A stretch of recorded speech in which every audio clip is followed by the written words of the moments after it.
लड़की को तो मैं अपने साथ लेकर जाऊंगा। क्या भला की खूबसूरत है रे।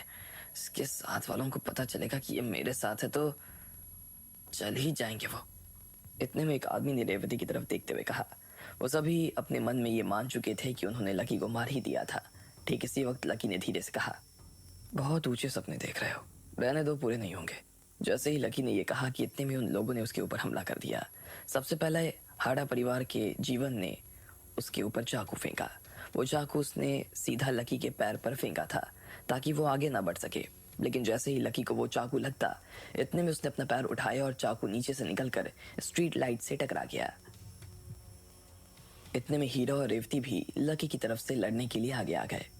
रुक जाओ, लकी ने कहा। वो नहीं चाहता था कि इस लड़ाई के बीच में वो दोनों भी आ जाएं। वो उन दोनों को अपने मसले में नहीं पड़ने देना चाहता था। तुम दोनों इससे दूर रहो, लकी ने कहा और फिर से हीरा और रेवती को वापस वहीं भेज दिया जहां वो खड़े थे। ये देखकर जीवन की आंखें पैनी हो गई।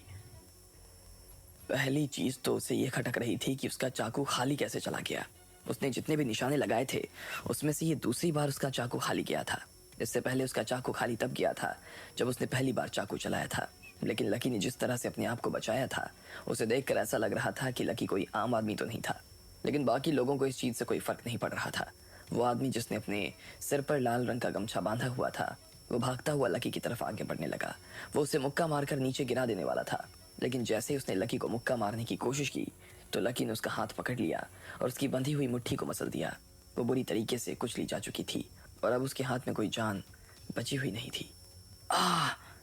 उस आदमी ने जोर से चिल्लाते हुए कहा और बस लकी की आंखों में देखने लगा।